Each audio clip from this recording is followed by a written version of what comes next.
What's up, guys? This is Logan, Hydra 572. Today I'm going to be reviewing the Spyderco CentoFante 3. So let me get started with a little bit of usage before I dive right in. As I explained in the EDC update, I'm thinking of this knife as a secondary EDC option. I know a lot of people will be thinking of it as a primary EDC option, and also with a little caveat of gentleman's EDC in a situation where if you're going to want to carry a knife, you're going to want people to think it's a classy knife. I think this thing will fit right in. So let's dive on in with a tip. My tip came pretty dull, as maybe you guys can see. It's just not a very thin profile tip, not very sharp, but I think that's fine. There's no chance in hell that this thing's going to be a tactical knife. Sharp tip would still be nice though. With belly, I think we have enough belly on this design. Definitely not abounding in belly, but I think we've got plenty. The blade profile, oh, there it is.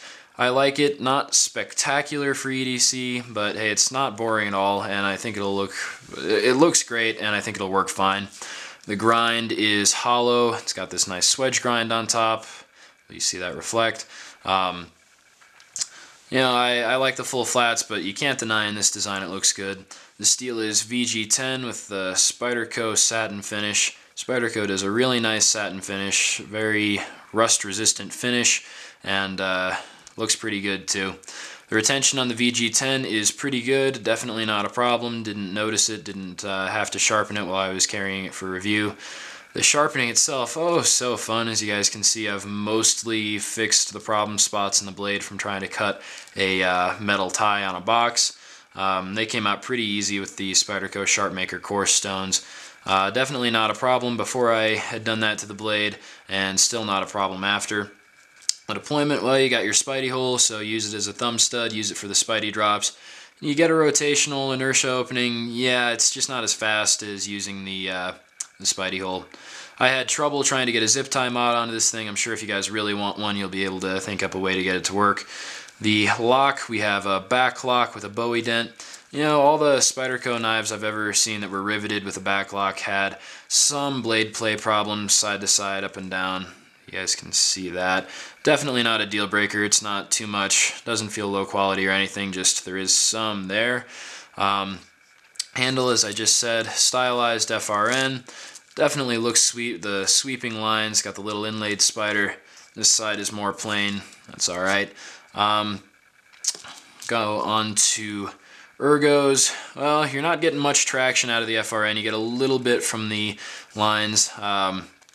I got a nice, great jimped thumb ramp there, and I'd say it makes up some of the traction gap with the handle material, but definitely, like I said, you're not going to push this knife into tactical. This is an EDC knife, and the grip is rather comfortable for that purpose. Jimping, as I said, yep, pretty well. That thumb ramp there, Spyderco does a good thumb ramp, most of their knives. Hole, nope, no lanyard hole. That's alright. Wouldn't really think about putting a lanyard on this particular knife anyway. Presentation, well, as I've been saying, it's a beautiful knife, great sweeping lines, came very sharp just like most Spydercos do. Just the tip really is the only presentation problem. I doubt that was a quality control issue, bet it was more of a design issue, but hey, you know, that is not a deal breaker for me. The screws, well, we got rivets in the handle, and that's alright. I'd like screws. Don't know why we can't have screws. I've heard problems of Spyderco's FRN cracking when you take it apart. Maybe that's it, but that should not be a problem. I would prefer screws, but again, definitely not a deal breaker. That thin channel for the blade, you're not going to be accumulating a lot of lint that you need to clean out. Now, I'd never have cleaned lint out of this thing, and hopefully you guys can see there's none in there. So, moving on. Clip, you got right side only. Again, sorry, left-handers. Your tip up, tip down, both are pretty deep. It's a fine Spyderco clip, no problems with it. Usage, as I said at the beginning, EDC knife, for me secondary, for a lot of people primary, and gentleman EDC. The overview, as a secondary knife, I think it's just about perfect. For me, it's a little small to be a primary EDC, but hey, a lot of people are going to love it that way. It's sort of stylized, sort of flashy, and I really like that about it.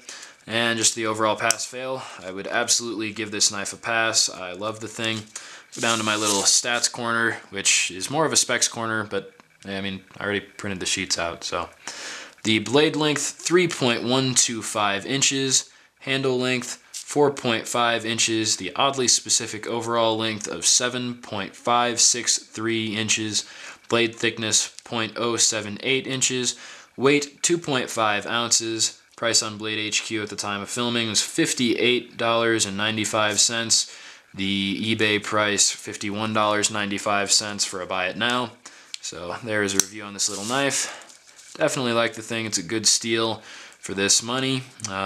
Yeah, just a very cool little knife. Hope you guys have enjoyed this review. Stay tuned for more of the same.